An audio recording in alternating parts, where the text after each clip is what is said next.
If practitioner wants to achieve the state of calm, he have to practice 3 training, and practitioner must be able, upright, and very upright. Sako uju suju suvajo jasa. Practitioner should be obedient. Practitioner should be in readiness to comply. Practitioner should be disposed to compliance. Today we have to explain as suvajo should be obedient. The person who is stubborn or who is not amenable to taking good advice or admonition is an unruly person. In Bali he is called Dobaja. Dobaja, not obedient person. Suvaja is obedient person. So Dobaja person, such a person is obstinate, such a person is big-headed, and he is not ready to listen to the benevolent advice given by others. So that person is in the habit of speaking counter to what others have said,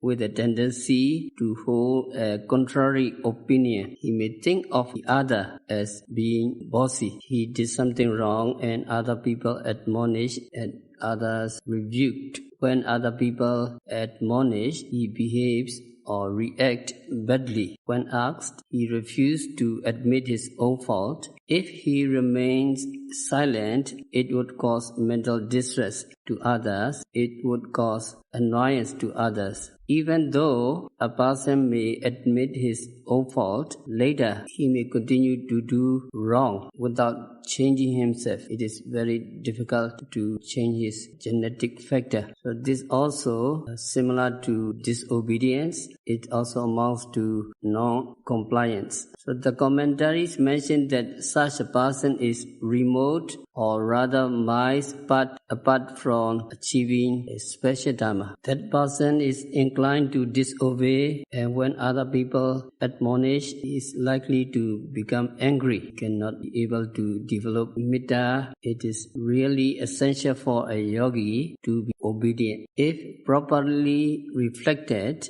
what others have said with the best of motives is for our own benefit. For instance, a person, his face is stained with soot, people will laugh at him if he goes to a public function or a ceremony. If his friends see him and they tell his friend's face dirt and soot, so he can wash and cleanse the dirt on his face. If he goes to the function, after cleaning the dirt on his face, he will escape ridicule. So if any shortcomings of a person is pointed out by the other, one should be grateful to the well-wisher. So one should gradually correct his own fault, rectify his own mistake. Rahula was only son of our Lord Buddha, and when he was 7 years old, he piled up a mound of sand and even prayed earnestly every day. How he prayed: "May I receive admonition many a time. May I receive admonition as much as there were grains in the heap of sand." He prays in this way. So it is important for a person who is practicing Metta Bhavana or Vipassana Bhavana or other kinds of meditation to become a Suvaja individual, that is obedient person, obedient yogi. A person or a practitioner who is obedient, who is meek and mild, and a yogi is ready to comply with, or a practitioner who abides by the instruction given, we accept any kinds of good advice. He will accept any kinds of sincere warning with pleasure. He will also reform himself, and the commentary said that such a practitioner is close to attainment of special dharma. Today we have to explain the Venerable Potila, who was very senior monk, who was obedient to the instruction of the Samanera. At one time, our Lord Buddha was residing at the Jetavana monastery. At that time, Venerable Potila was a senior monk who knew the 3 Pitaka very well. So Venerable Potila was teaching the Dharma to 500 monks because he knew the 3 Pitakas. he was also very conceited, and Buddha knew his weakness, and Buddha wanted him to mend his ways and put him on the right path. So when Putila came to pay obeisance to the Buddha, Buddha addressed him. Now Tocha Putila, useless Putila is coming and paying obeisance. When Putila sat down, Buddha mentioned useless Putila is sitting. When Putila went back, Buddha addressed, now useless Putila going back. So Buddha addressed Tocha Putila, that means useless Putila. So that is Buddha admonition. Buddha addressed in this way when the person did not attain Mega or Pala or Jhana. So Buddha addressed in this way useless Putila, Tocha Putila. Buddha addressed useless Putila. That kind of speech is true because Putila did not attain any Mega or Pala or any level of mental absorption Jhana. It is true. So Buddha addressed Putila, useless Putila, by addressing in this way, it is beneficial for the future. So because of this, Buddha addressed. But the speech was not disliked by Venerable Putila. Now we want to explain in detail what kinds of speech Buddha talked and what attribute Buddha had. So you may understand the 9 attributes of the Buddha. Iti piso bhagava araha samma sambuddho vijja charana sampanno sukhato. So sukhato, iti piso bhagava sukhato, 4th quality or attribute is because of this, the Blessed One is called one who has gone rightly. It is the first meaning. Buddha has gone to Nirvana. Buddha has gone rightly. Because of this quality, Buddha, the Blessed One, is called Sukhato. And second meaning is because of this, the Blessed One is called one who say what is true and beneficial, whether they liked or not. That is the 2 meanings of Sukhato. And by his wisdom, he spoke either for the benefits of secular or spiritual life. And he never indulged in an idle talk. So there are 4 elements of speech. Number 1, telling the truth, no lying. Number 2, no slander, saying things with a view to effecting friendship and unity. Number 3, using pleasant language, avoiding rude words. Number 4, avoiding idle talk, not using words of no value or benefits. So those 4 elements apply to communication in worldly affairs as well as religious affairs. If we observe these 4 rules of speech, we can be said to be of clean speech. So there are 6 kinds of speech in human communication. Number 1 is the speech that is not true and not beneficial and not liked by others. For instance, if one makes a false accusation of immorality against a person who has a clean record. Number 2 is a speech that is not true and not beneficial, but it is liked by many people. So in this category are included tales, words causing misunderstanding and disunity, and discourses on false religions. Tales, novels, and stories are mere invention. They are not the accounts of real events, and so reading them gives no benefit to the reader, who may be sexually aroused or moved to sorrow, anger, or dejection. Yet these tales and stories are liked by many people. Some propaganda contains many such lies. So in ancient times, religions said that sacrificial offering of animals neutralized evil deeds and brought prosperity and happiness. In the time of the Lord Buddha, even King Kosala had once made arrangement for sacrifice of animals to propitiate the gods. King Kosala arranged to have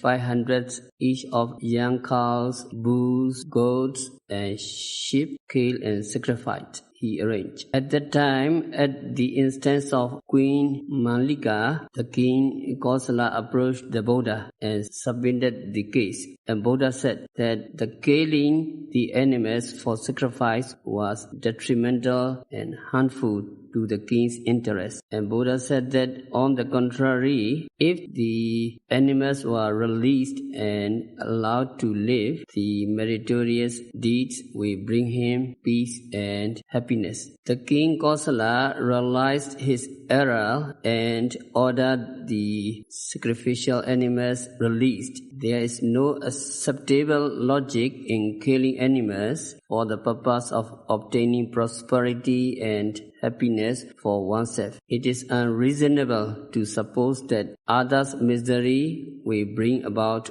one's happiness. It is unreasonable. Yet there are many people who are in favor of sacrifice. Such beliefs are of no benefit, yet many people believe to them. So the statement, there is no karma, there is no effect of karma, and there is no afterlife. So they stated in this way. So that statement is not true and has no benefit for any, but many people like it. So this is an example of number second category of speech. Though many people like such statements, we have to avoid because they are not true and they are not beneficial. So Buddha avoided that kinds of speech. So number 3, this category includes speech that is true, but it is not beneficial and it is not liked by others. For instance, it is calling a thief,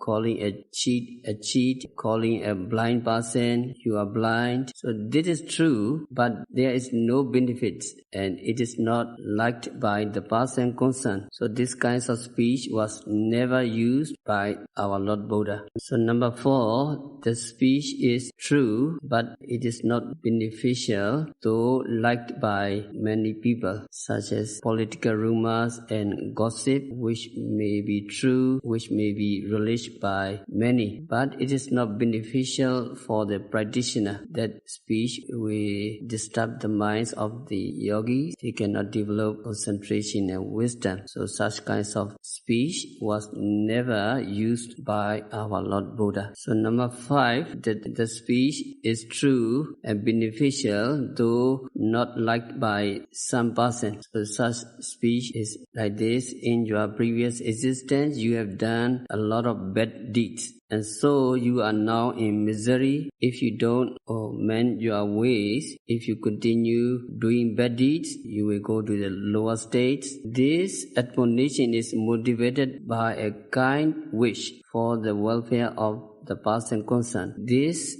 direct approach may not be liked by the person concerned, though it is a statement of truth, but such speech should be made. And Buddha made such kinds of speech. And Buddha said that Devadatta, who trying to cause schism in the Sangha, Devadatta trying to cause a division in the members of the Sangha, thus committing, that is called Sangha Vedika Karma, heinous crime. If he do, he would fall into hell and suffer misery. Therefore, entire aeons. So this prediction was not liked by the Devadatta group, but it was made for the benefits of others who might otherwise happen to commit similar sin. So Buddha made such a speech because he knew that it was true and beneficial to many, though not liked by some people. So number 6 is the speech that is true and beneficial and popular. This category includes discourses on charity, discourses on morality, discourses on meditation. So these are the true, and it is also beneficial and liked by wise and moral persons. So our Lord Buddha used these kinds of speech on appropriate occasion. The Buddha's main purpose was to make such kinds of speech. So altogether 6 kinds of speech. Need to remember the first one is speech that is not true, not beneficial, and not liked by others. So need to remember the 6 kinds of speech. Follow my recitation. Speech that is not true, not beneficial, not liked by others. That is number 1. Number 2, speech that is not true, not beneficial, liked by others. So that is number 2. Number 3, speech that is true, not beneficial, not liked by others. So number 4, speech that is true, not beneficial, but liked by others. So number 1, 2, 3, 4, Buddha never used. So number 5, speech that is true and beneficial, not liked by others. So number 6 is speech that is true, beneficial, liked by others. So 6 kinds of speech. 1, 2, 3, 4 kinds of speech Buddha never used. The speech that is true and beneficial, though it may be liked or not liked by others, was spoken by our Lord Buddha. Of course, the Buddha chose the appropriate occasion for the use of such true, beneficial, though it may be liked or not liked by others. Buddha used these 2 speech on the appropriate occasion. He never said anything not related to the situation. So to choose the right words for the right occasion is an important matter. It is not appropriate to say something true and beneficial at a place for the monks where the festival are being held. So the monks never give speech at the wedding ceremony or blessing ceremony where people are lighted-minded. It is not appropriate to give discourses on serious subjects. Maranasati, life is not sure, death is sure, sabhi sankhara anicca, all conditioned things are suffering. So that kinds of talk, that kinds of speech is not appropriate to talk in the wedding ceremony or blessing ceremony. For the reason that Buddha used appropriate speech for appropriate occasion, he was in possession of the attribute of Sayādaw, which means saying appropriate words. So in other words,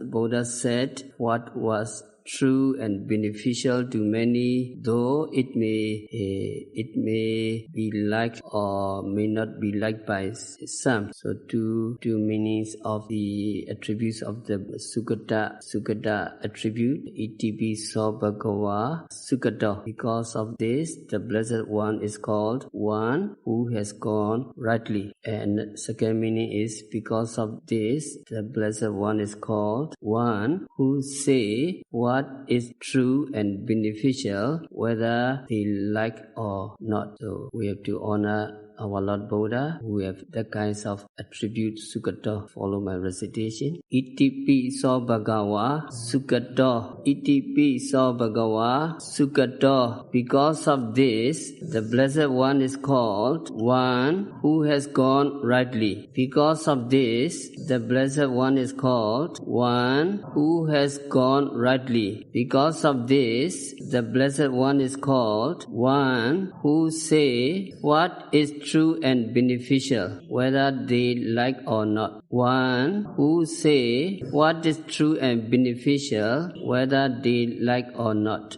So that is the two meanings of the Sayādaw attributes. We have to end our discourse for today. Tomorrow we have to continue the how Venerable Potila follow the instruction of the Samanera during his practice of meditation, and he practiced meditation accordingly, and how he attained special Dharma. By practicing Satipatthana Vipassana meditation, by observing every phenomena occurring at the six senses continuously and meticulously, may all practitioners realize the real peace in the very near future. Sadhu.